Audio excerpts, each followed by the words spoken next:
Bonjour à tous et bienvenue dans ce nouvel épisode de notre podcast Conversation avec, le podcast où nous explorons le parcours inspirant et les perspectives uniques de nos invités. Aujourd'hui, nous avons l'honneur d'accueillir Monsieur Eduardo Coué. C'est un expert chevronné en communication et coach média qui a formé des chefs d'État, des ministres, des ambassadeurs et dirigeants de haut niveau à transmettre des messages percutants aux médias tout en maîtrisant l'art d'éviter les pièges journalistiques. Journaliste international depuis plusieurs décennies, Monsieur Coué a travaillé pour des titres prestigieux que vous connaissez très bien, tels que The Times, US News and World Report, The Washington Post, ainsi que des chaînes télévisées comme CNN, ou encore France 24. Ayant couvert des événements majeurs dans plus de 40 pays, il a aussi été présent pour la couverture de guerres civiles, des élections présidentielles. Monsieur Eduardo Coué est aujourd'hui au Gabon depuis quelques semaines déjà pour animer un atelier de journalisme d'investigation. Ce podcast, vous pourrez le retrouver sur Urban FM 104.5, la station urbaine, mais aussi sur YouTube, sur Deezer, sur Spotify et sur Apple Podcast. Avec Monsieur Coué, aujourd'hui, on parlera de journalisme, mais aussi de liberté de la presse, d'investigation et tout. En gros, on va beaucoup parler de communication. Bonjour Monsieur Eduardo, comment allez-vous? Bonjour, enchanté d'être ici. C'est un réel plaisir de vous recevoir et on voulait vous dire merci beaucoup d'avoir pris le temps avec cet emploi du temps très chargé que vous avez eu. On nous a dit que vous étiez à Port-Gentil, vous étiez à Oyem. Merci beaucoup d'avoir pris le temps de venir. Alors, comment s'est passé votre séjour au Gabon? Est-ce que vous avez aimé? Oui, c'est mon 5e séjour au Gabon, hein. C'est pas la première fois, même si la dernière, ça remonte à il y a quelques années. Oui. Non, ça s'est très bien passé. On a commencé ici à Libreville, puis Port-Gentil, comme vous avez dit, et on a fini hier à Oyem. Génial. En introduction, j'ai brièvement présenté votre carrière que je qualifierais personnellement d'exceptionnelle. Alors, qu'est-ce qui vous a conduit dans ce métier? Si on repart un peu des années en arrière, pourquoi vous aviez décidé d'être journaliste? Je n'ai aucune idée, mais ça m'est arrivé quand j'étais très jeune. Je viens d'une famille qui n'était pas des journalistes et en plus n'aimait pas non plus les journalistes. Je suis né au Mexique et donc les journalistes au Mexique à l'époque surtout avaient une très très mauvaise réputation. Et ma famille a été quand même assez étonnée que je veuille devenir journaliste. Mais même quand j'avais 12, 13, 14 ans, j'écrivais des journaux sur ma famille pendant les vacances. Donc, j'étais toujours très attiré par l'écriture et très curieux. Mais je n'ai jamais considéré une autre carrière. Ça m'intéressait tout simplement pas. Depuis les collèges, je savais que je voulais devenir journaliste. Super, ça c'est une très très belle histoire. J'aime beaucoup le passage où vous écriviez des histoires sur les membres de votre famille. C'est vraiment très très mignon. Alors les journalistes dans le monde, les journalistes sont nombreux dans le monde. Vous l'avez dit vous-même, parfois on a une très bonne image d'eux, parfois on n'a pas une très bonne image. Mais il y a très peu de journalistes qui atteignent un niveau d'expérience aussi prestigieux que le vôtre. Alors qu'est-ce qui selon vous a fait la différence tout au long de votre carrière? Mais moi, je pense que c'est la constance, c'est la passion surtout. C'est un métier passion. Il y en a quelques-uns comme ça, hein, c'est pas le seul. Hein. Moi, je pense aux médecins, par exemple. Et donc, si vous avez cette passion, ça vaut la peine. Sinon, ça vaut pas trop la peine parce que c'est très difficile, comme vous savez. Oui. C'est très mal payé et c'est très mal payé partout dans le monde.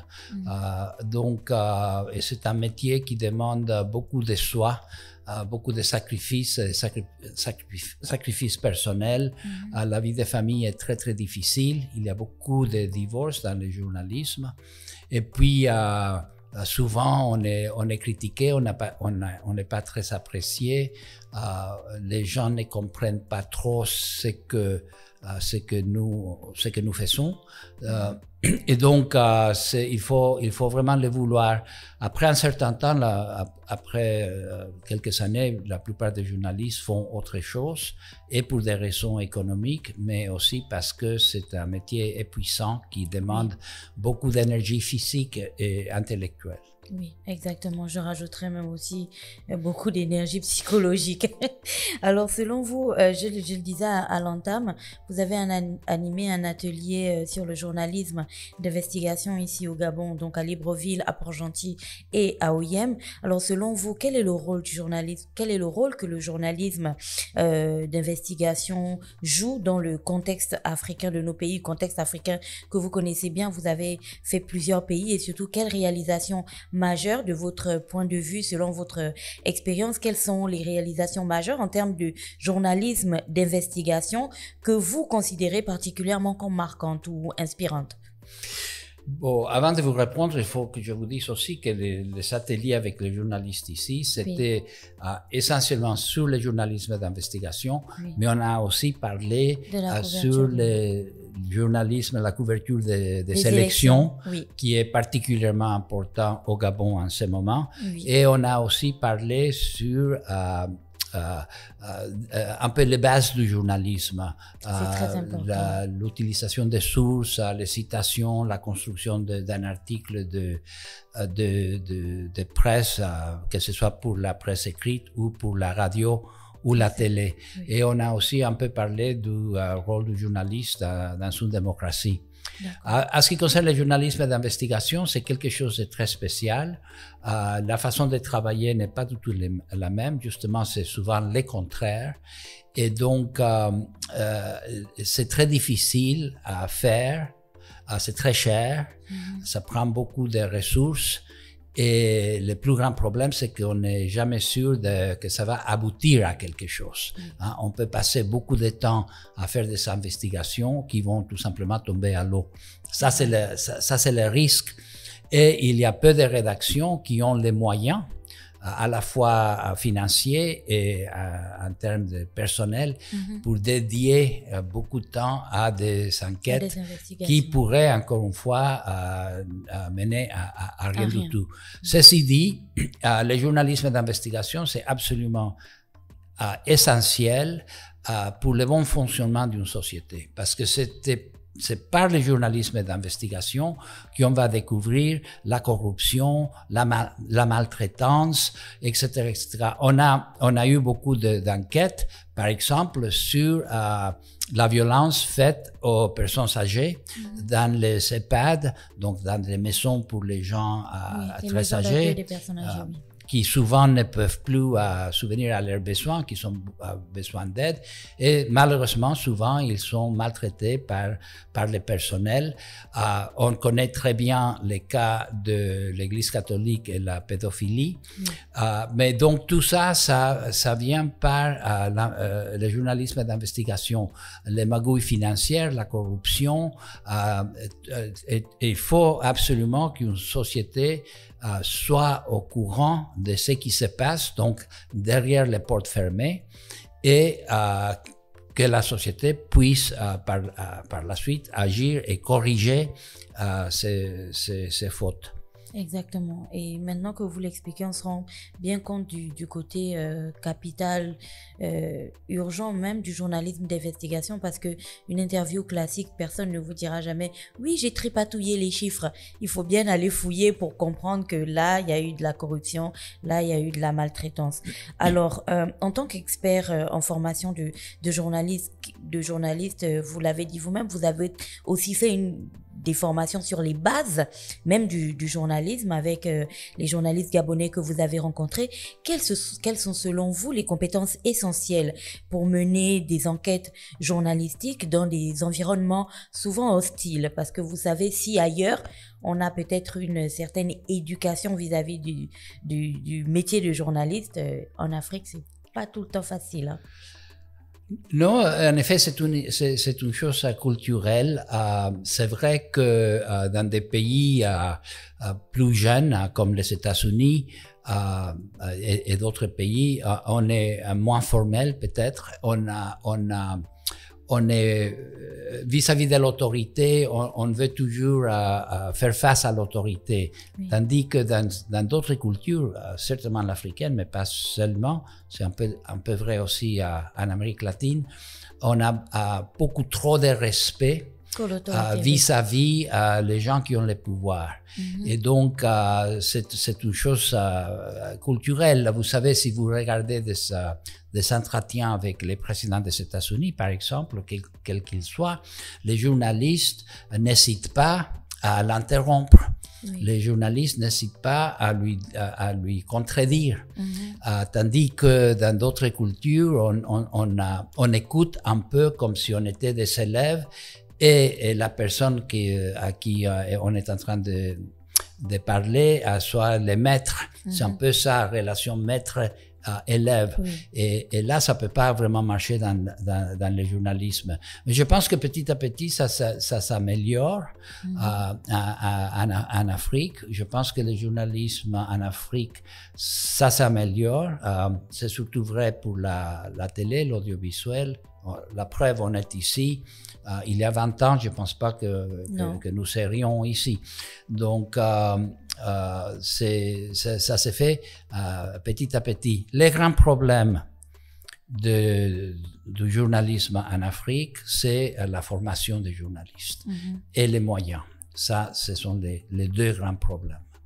Alors, on a parlé du journalisme d'investigation. Vous qui avez une lecture un peu globale et transversale de tout ce qui se fait dans le monde, pas uniquement en Afrique ou aux États-Unis, quel est, selon vous, l'état actuel de la liberté de la presse en Afrique par rapport aux autres continents et quels sont les défis principaux que vous observez? Oui, la question est compliquée, la réponse est compliquée aussi parce que ça dépend du pays, n'est-ce pas? Oui. Je pense qu'il y a des pays qui ont fait beaucoup de progrès dans ces domaines, surtout, comme je dis, au niveau de la radio. Il y a des radios libres, ce qu'on appelait radios libres. À la télé, il y a beaucoup plus de diversité. Beaucoup plus de pluralisme dans les médias africains. Et il y a des pays qui ont une très bonne presse, c'est-à-dire une presse de qualité. Et puis, il y a d'autres pays que, franchement, c'est pas du tout le cas. Donc, c'est difficile de généraliser. Ça dépend du pays, ça dépend aussi du niveau économique du pays, parce qu'il ne faut pas oublier qu'une presse indépendante, il faut qu'elle soit aussi une presse indépendante du point de vue financier. Exactement. Et puis, si l'économie du pays n'est pas suffisamment forte ou diversifiée, c'est très, très difficile. C'est à ce moment-là que la presse dépend beaucoup trop sur les subventions du gouvernement, etc. Oui. Et si on a beaucoup de subventions, on ne peut pas vraiment être aussi libre qu'on le souhaite. Alors, vous avez collaboré avec des institutions internationales et des médias dans différents pays africains. Aujourd'hui, comment est-ce que vous percevez le rôle des gouvernements africains, encore une fois? Désolée, je suis vraiment portée sur le continent. Sûr. Voilà. Comment vous percevez le rôle des gouvernements africains dans la promotion de la liberté de la presse et surtout, selon vous, quelles sont les actions concrètes qui pourraient être prises pour renforcer cette liberté et pour soutenir un journalisme indépendant? Vous avez déjà abordé précédemment la liberté économique. Oui, vous savez, aujourd'hui, les gouvernements africains, presque tous, vont vous dire qu'ils sont pour la liberté de la presse.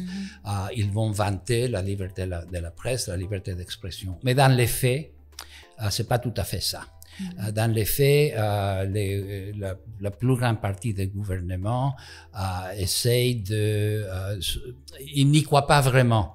Ils font ça pour la galerie, pour ainsi dire, mais ils n'y croient pas vraiment. C'est tout gouvernement, n'importe lequel, autour du monde, va essayer évidemment de donner une certaine version des faits. Oui. Ça, c'est normal, je dirais. Mais il y a quand même, je pense, dans les pays industrialisés, il y a quand même cette mentalité de dire, bon, c'est normal d'être critiqué, c'est normal, même si c'est parfois injuste, ou même si de leur point de vue c'est souvent injuste, mais on accepte parce que ça fait partie du jeu démocratique. On est toujours un peu loin de ça en Afrique. Mais moi, je trouve que ça, c'est normal. Hein. Petit à petit, on a On va y arriver. les régimes pluralistes, c'est plutôt nouveau. Donc, il y a beaucoup de chemins à faire, mais c'est surtout un changement dans les mentalités qu'il faut, plus qu'autre chose. D'accord. Sur un autre pan, Monsieur Coué, j'avais envie qu'on parle un petit peu d'un phénomène qui est mondial aujourd'hui, celui de la désinformation. Ah ouais. Donc la désinformation, c'est mondial, mais ça prend des formes particulièrement terribles en Afrique encore et même dans notre pays. Quelles sont les recommandations que vous donneriez aux journalistes pour vérifier les faits et surtout éviter les pièges de la désinformation? Oui, moi je pense que le digital a eu un effet plutôt néfaste sur le journalisme. Aujourd'hui, tout le monde se croit journaliste. Vous postez une photo et vous vous croyez photographe. Vous écrivez un tweet et vous vous croyez journaliste. C'est pas du tout ça, évidemment. Et l'histoire de la désinformation, elle est vraiment très, très sérieuse. Partout dans le monde. Je pense que les gens commencent à prendre conscience que, et c'est surtout vrai pour les journalistes, qu'il faut vraiment vérifier. Si vous voyez quelque chose sur les réseaux sociaux, il ne faut pas, surtout pas en tant que journaliste, la prendre pour argent comptant. Il faut vraiment vérifier d'où ça vient. Quelle est la source? Il faut toujours retourner à la source. C'est pareil pour les vidéos. Aujourd'hui, avec la technologie, on peut faire tout, malheureusement, tout avec une vidéo. C'est vrai, beaucoup de manipulations. Beaucoup de manipulations. Avec l'intelligence artificielle, ça va encore compliquer les choses.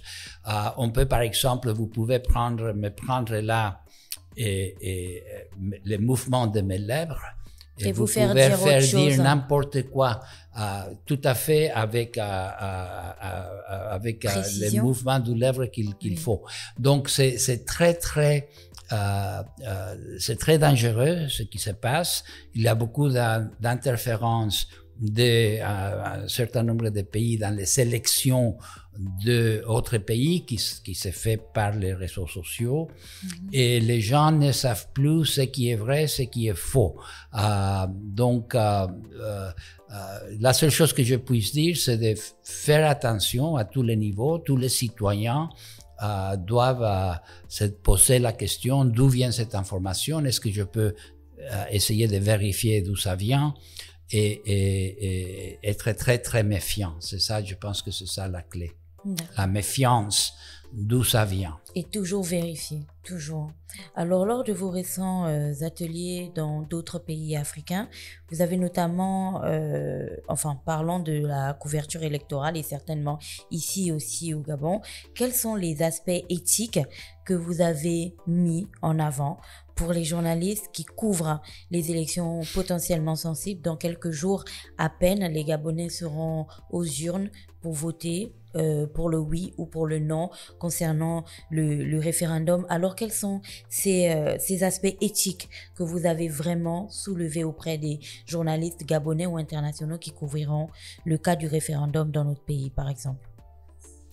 On a beaucoup parlé de la couverture d'élections dans ces ateliers. Moi, je pense que les messages que j'essaie de faire passer, c'est premièrement l'équité.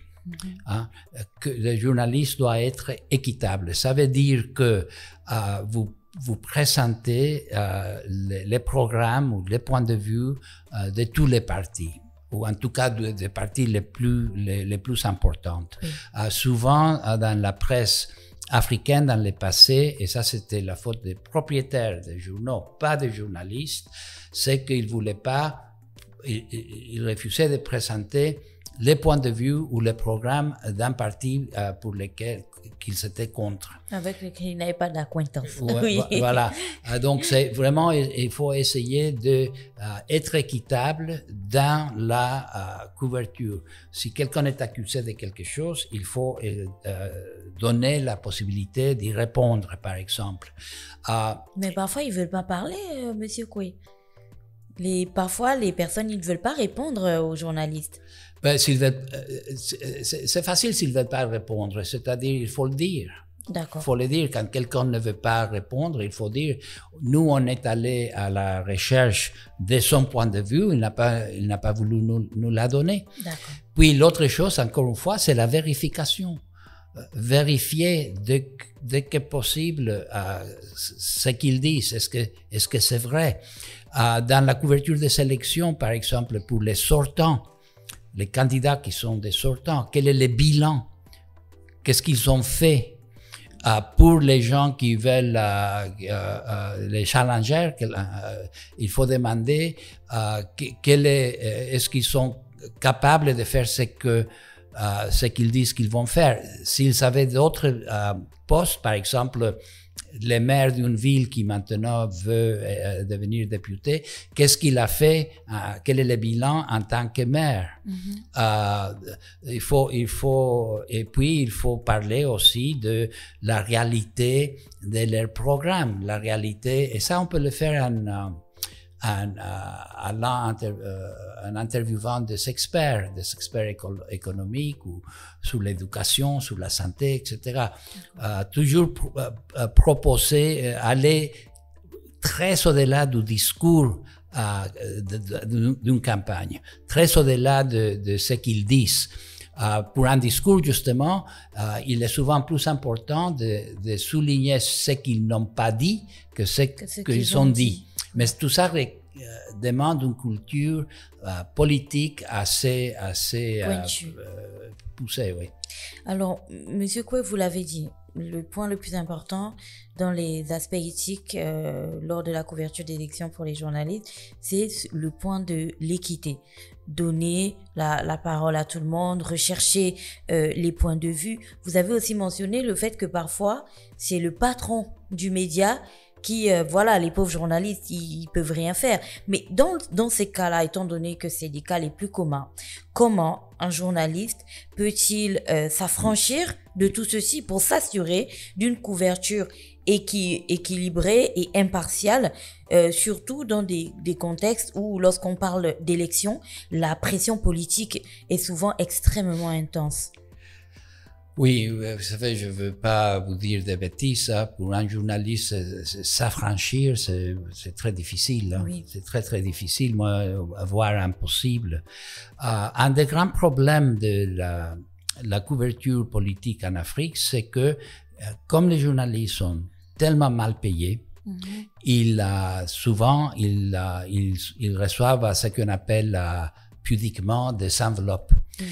Et moi, quand je dis, par exemple, règle d'or pour les journalistes politiques, vous n'appartenez pas à un parti politique ou à des associations qui ont des liens avec les partis politiques, souvent je suis accueilli avec des sourires. Mais c'est ça. Il faut cette indépendance de tout parti politique pour un journaliste. C'est la moindre des choses, vraiment c'est la moindre des choses. Je comprends que c'est parfois très difficile. Je comprends que c'est facile pour moi qui arrive d'Europe ou des États-Unis pour donner des leçons de morale. Il ne s'agit pas de donner des leçons de morale, il s'agit tout simplement de dire si vous appartenez à des partis politiques, si vous acceptez des enveloppes, vous ne serez pas indépendant, point, à la ligne. Maintenant, je comprends les problèmes, je comprends le contexte, mais je ne peux pas vous dire accepter des enveloppes, soyez membre d'un parti politique. Ça, c'est vraiment l'affranchissement des médias qui passent par là. Mais pour cela, il faut bien former les journalistes, il faut leur payer correctement, qui n'est presque jamais le cas, et il faut que les journaux ou que les médias soient indépendants du point de vue financier, comme on a déjà dit. D'accord. Ben, parlons de la formation. Vous l'avez mentionné, ça me permet de basculer du coup sur la prochaine question. Le rôle de la presse lors des élections est crucial pour garantir la transparence et puis aussi permettre aux citoyens de comprendre exactement ce qui se passe. Alors, quelle est votre approche, vous qui faites un petit peu le tour des pays, quelle est votre approche pour former les journalistes à organiser et surtout à sécuriser la diffusion des informations crédibles durant la période des élections qui, je le mentionne encore une fois, sont très tendues ces périodes-là. Tout à fait, ce sont très tendues ces périodes-là. Moi, ce que j'essaie de donner une espèce de feuille de route ou de modèle. Après, l'application dépendra de la situation, des circonstances. Moi, j'essaie de dire que la couverture d'une élection, ce n'est pas seulement couvrir ce qu'ils disent les candidats, les résultats de l'élection. Ça, finalement, c'est une petite partie.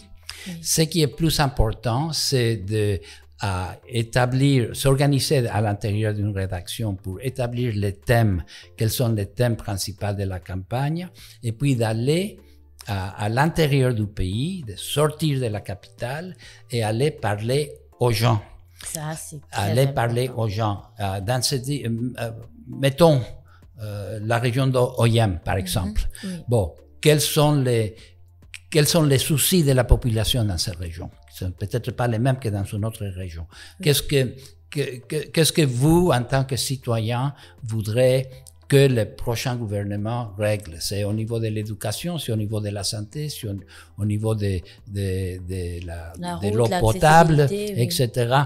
Et de parler aux gens pour voir exactement quels sont les soucis. L'autre chose, c'est par exemple, si vous avez un candidat sortant qui avait promis, mettons, construire 10 écoles, est-ce qu'il a fait? Est-ce qu'il a construit ces écoles? D'aller aux écoles. Est-ce qu'ils sont ouverts? Est-ce qu'ils sont dans quel état? Est-ce qu'il y a assez de professeurs? D'aller vraiment à parler aux gens. Ça, pour moi, c'est essentiel et de faire des reportages et d'écrire des articles dans ce sens-là. Ce que j'appelle, c'est les vrais pays. Hein? C'est comme un examen médical général de la société. Et une élection, la période électorale est le moment parfait pour faire ça, mais on ne le fait pas la dernière semaine, hein? On le fait à partir de quelques mois avant l'élection. Oui. C'est ça qui donne du poids ensuite à l'article que l'on va publier. On arrive petit à petit vers la fin de notre entretien, quoique j'avais envie de regarder là pendant plusieurs heures, tellement ce que vous dites est très intéressant et très important. L'avant-dernière question, Monsieur Koué, avec l'essor des réseaux sociaux aujourd'hui et des plateformes numériques surtout, comment vous, avec votre regard si pointu, comment vous voyez l'évolution des médias traditionnels en Afrique? La prochaine étape. Moi, je vois l'évolution des médias traditionnels partout dans le monde. C'est pas très joyeux. Hein. C'est clair que les médias traditionnels perdent leur influence et leur poids. Moi, les problèmes que j'ai avec tout ça, c'est peut-être à cause que j'appartiens à une certaine génération, mais avant, je dis pas qu'avant tout était bien et tout était mieux, je dis pas ça du tout, mais au moins, normalement, un des rôles du journaliste, c'est qu'il y avait une hiérarchie de l'actualité, qui dépend beaucoup de l'endroit, du lectorat et puis du moment. Mais au moins, on disait, nous, en tant que professionnels, on pense qu'aujourd'hui, cette histoire a plus d'importance qu'une autre histoire. Aujourd'hui, on est en train de perdre ça. On n'a pas, c'est un tsunami d'informations qui s'évale et finalement, on n'a pas de recul, on n'a pas de vision, on a très peu d'analyse. Et je trouve que ça, c'est assez dangereux pour une démocratie parce que les gens ne savent plus. Et si vous rajoutez le fait qu'ils ne savent plus si c'est vrai ou c'est pas vrai à cause de fake news, là, ça prête à beaucoup de confusion. Mais c'est comme ça aujourd'hui, et c'est pas seulement les jeunes, hein, parce que tout le monde est collé au téléphone, collé à ces réseaux sociaux, souvent à des bêtises. Et aujourd'hui, il y a de moins en moins de journalisme qui essaye d'expliquer, de donner des explications, des analyses. Analyse, c'est pas opinion, attention. Analyse, ce n'est pas opinion. C'est une analyse aussi objective que possible de tel ou tel problème. Donc, ça se voit que les gens sont de plus en plus ignorants. Ça se voit dans les pays industrialisés. Les gens connaissent de moins en moins de choses parce qu'ils lisent de moins en moins et ils sont subjugués avec tous ces flux d'informations sur les réseaux sociaux. C'est vrai. Alors, Monsieur Koué, aujourd'hui, quel conseil donneriez-vous à des jeunes journalistes gabonais qui souhaitent se lancer dans le journalisme d'investigation ou tout simplement dans la couverture de sujets sensibles? Le premier conseil, c'est est-ce que vous voudrez vraiment faire ça? Oui. C'est vraiment ça. Hein? C'est la question qu'il faut se poser. Est-ce que vous êtes vraiment sûr? Vous pouvez essayer, puis on verra. C'est un peu comme un sacerdoce. Hein? Comme je dis au début, c'est très difficile, c'est très mal payé.